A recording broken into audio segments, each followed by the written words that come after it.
ये कहानी है एक विषकन्या की जो पहले एक मामूली लड़की थी, पर उसकी माँ ने उसको जहर दे देकर उसको विषकन्या बना दिया। पर आखिर वो उसको विषकन्या क्यों बनाना चाहती थी? इसके पीछे क्या वजह थी? क्या वो सच में विषकन्या बनना चाहती थी? जानने के लिए बने रहिए कहानी के अंत तक।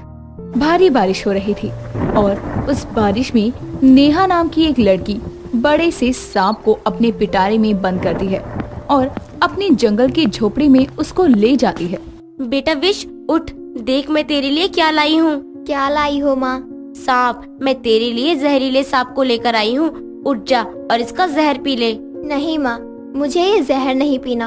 आपको पता है मैं जब भी ये जहर पीती हूँ तो पता नहीं मुझे क्या हो जाता है, और जहर की वजह से देखो ना मेरे शरीर पर कैसे अजीब से चितकबरे से नील निशान आ रहे हैं। बेटा मैं चाहती हूँ कि तू अपने पिता के पास चली जाए और वहाँ जाने से पहले तुझे एक नागिन बनना पड़ेगा। इसीलिए अब उठ और इस सांप के जहर को अपने शरीर में प्रवेश होने दे। अपनी माँ की बात मानने के अलावा विश के पास कोई और दूसरा रास्ता नहीं था। इसीलिए अब वो उस पिटारे में से उस सांप को बाहर निकालती है और उस सांप के फन को पकड़कर अपनी जीभ निकालकर उस सांप से कटवाती है।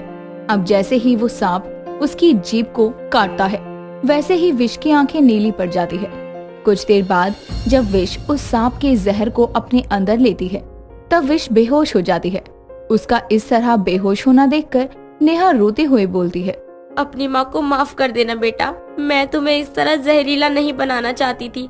काश तुम्हारा बाप भी ऐसे एक मामूली इंसान होता। नेहा अपनी बेटी की ऐसी हालत देखकर काफी रोने लगती है, पर फिर भी वो खुद को संभालती है और अपनी बेटी के साथ सो जाती है। समय गुजरता है और समय के साथ वो हर दिन अपनी बेटी को इसी तरह से जहर दिया करती। सांप के साथ विषैले वृक्ष और विषैले प्राणियों के संपर्क से उसको अभ्यस्त करती। समय के साथ अब विश बड़ी हो जाती है। ऐसे ही एक दिन विश जंगल में बैठकर अपनी माँ के लिए फल का इंतजाम कर रही थी। तभी उसके पास एक बिल्ली आती है जो कि काफी घायल थी। उस बिल्ली को देखकर विश उस बिल्ली को अपनी गोद में उठा लेती है और कहती है, ओफो, तुम्हें तो बहुत ज्यादा चोट लगी हुई है। चलो मैं तुम्हें अपने घर ले जाती हूँ। माँ देखेंगी तो माँ तुम्हारे घाव पर मरहम लगा देंगी। इतना बोलकर अब विश उसे अपनी गोद में लेकर अपने घर की तरफ बढ़ रही थी। साथ ही वो उस बिल्ली को बड़े ही प्यार से पुचकार रही थी। उसी बीच विश का नाखून उस बिल्ली को लग जाता है, पर इस बात से अनजान विश की उसका जहर उस बिल्ली में जा चुका है। वो उसको नीला होते देखकर बड़ी हैरान होती है, पर आखिर में वो नीली क्यों पड़ रही थी? बस यही जानने के लिए विश अपनी माँ के पास उस बिल्ली को जल्द से जल्द लेकर जाती है और अपनी माँ को वो बिल्ली दिखाते हुए कहती है, माँ देखो ना, ये बिल्ली यूँ इस तरह नीली क्यों पड़ गई है? इस बिल्ली का रंग तो मेरी तरह हो गया है। साथ ही इस बिल्ली की तरफ देखो, इस बिल्ली के मुंह से झाग भी निकल रहा है। अपनी बेटी की बात सुनकर नेहा उस बिल्ली को अपने हाथों में लेती है, जहाँ वो देखती है कि उस बिल्ली के घाव के पास विष के नाखून लगे हुए थे। उस नाखून को देखकर नेहा को ये समझते देर नहीं लगती कि उस बिल्ली की जान विष की वजह से ही गई है। ये देख नेहा अपनी बेटी से कहती है, विश, ये बिल्ली बस घायल थी, पर इस बिल्ली की मौत की वजह उसकी चोट नहीं बल्कि तुम हो। मैं कैसे माँ? क्योंकि तुम्हारे नाखून इस बिल्ली को लगे हैं, जिस वजह से इस बिल्ली ने अपना दम तोड़ दिया। पर ये कैसे हो सकता है माँ? क्या मैं इतनी जहरीली हूँ? मैं और लोगों से इतनी अलग क्यों हूँ माँ? क्योंकि अब तुम एक नागिन हो, विषैली नागिन। क्योंकि मैंने तुम्हें बचपन से जहर पिलाकर एक विषैली लड़की बनाया है। तभी मैं आम लोगों की तरह नहीं हूँ। बस यही वजह है जो मैं नीली रहती हूँ। पहले तो मैं बच्ची थी, इसलिए मुझे ज्यादा पता नहीं था, पर अब मैं थोड़ी बड़ी हो चुकी हूँ माँ। आज मैं आपसे ये सवाल करना चाहती हूँ कि आपने मुझे आज तक जहर क्यों दिया? बेटा, तुझे जहर देना मेरी मजबूरी थी, क्योंकि आज से 20 साल पहले की बात है। नेहा अपने कमरे में चांद की तरफ देख रही थी। तभी उसकी नजर आसमान पर पड़ती है, जहाँ वो देखती है कि आसमान से एक रोशनी निकलती है और उस रोशनी से कुछ नीचे आता है। उस अजीब सी चीज को देखने के लिए नेहा अपने घर के बाहर निकल जाती है, जहाँ वो देखती है कि नागराज जमीन पर नीचे गिरे हुए हैं। उसको देखकर नेहा नागराज से कहती है, आप कौन है और आप इस कपड़ों में? हम नागलोक से आए हैं। हम पृथ्वीलोक पर भ्रमण करने आ रहे थे, पर पृथ्वीलोक पर आते हुए हम घायल हो गए। हमारी मदद कीजिए, हम बहुत घायल हैं। नागराज की मदद की गुहार देखकर नेहा अब नागराज को जंगल की एक झोपड़ी में लेकर जाती है और उसका इलाज वहीं करती है। समय गुजरता है और समय के साथ नेहा और नागराज में नजदीकियां बढ़ जाती है। वो दोनों एक दूसरे से प्रेम करने लगते हैं। बहुत जल्द अब नागराज ठीक हो जाते हैं और उनका बुलावा नागलोक से आ जाता है। नेहा, हमें जाना होगा, नागलोक से हमारा बुलावा आ गया है। पर नागराज, आप हमें छोड़कर कैसे जा सकते हैं? आप जानते हैं ना कि हम आपसे प्यार करते हैं। हम जानते हैं कि आप हमसे प्रेम करती हैं, पर आप चिंतित ना होए, हम आपके पास बहुत जल्द आएंगे। इतना बोलकर नागराज अब अपने नागलोक चले जाते हैं। समय गुजरता है और समय के साथ नेहा प्रेग्नेंट हो जाती है।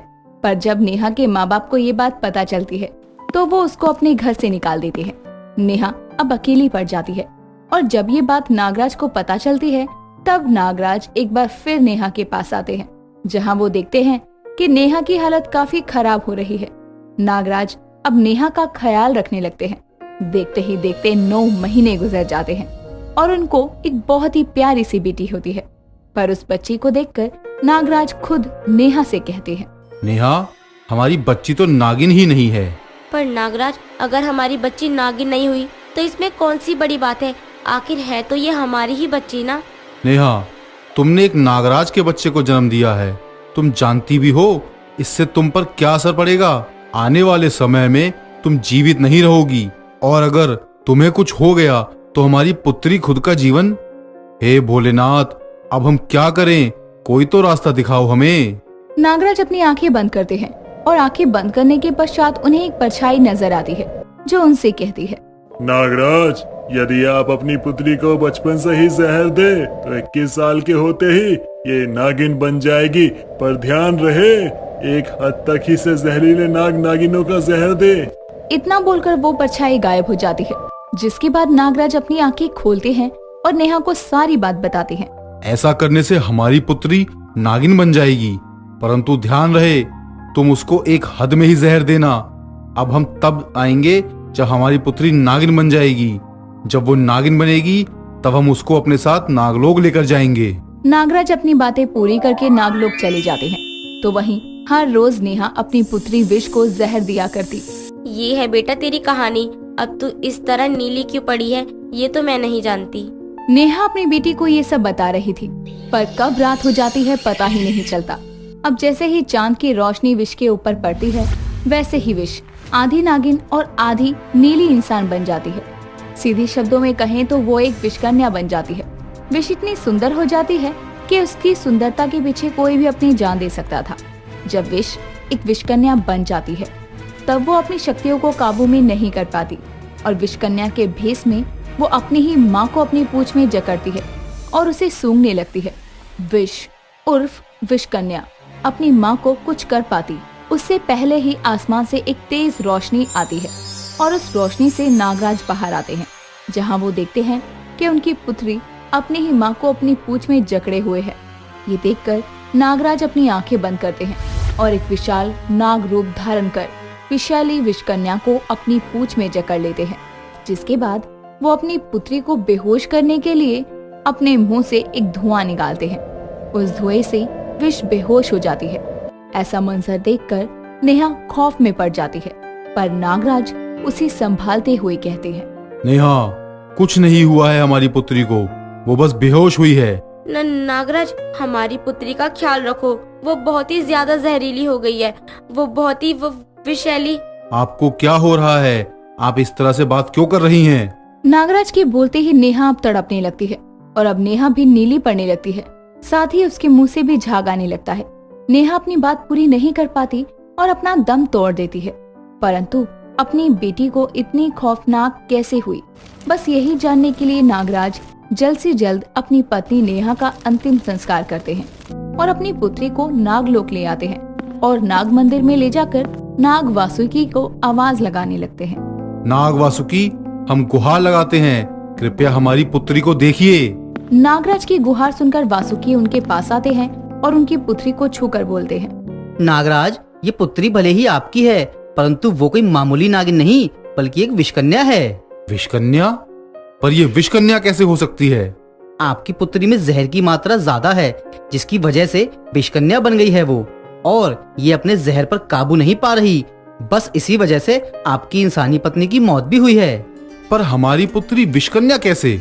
इस प्रतिक्रिया में किसी रूपवती बालिका को बचपन से ही विष की अल्प मात्रा देकर पाला जाता था और विषैले वृक्ष तथा विषैले प्राणियों के संपर्क से उसको अभ्यास किया जाता था, तब ये बनते हैं और इसकी परवरिश ठीक उसी प्रकार हुई है। अब इसका बचाव यही है कि इसको अपनी शक्तियों पर काबू पाना होगा। वासुकी अपनी बात को पूरी करके वहाँ से चले जाते हैं, जिसके बाद जब विषकन्या को होश आता है तब नागराज उसे सारी बात बताते हैं। इस तरह अब वो खुद की शक्तियों को काबू करने की सोचती है।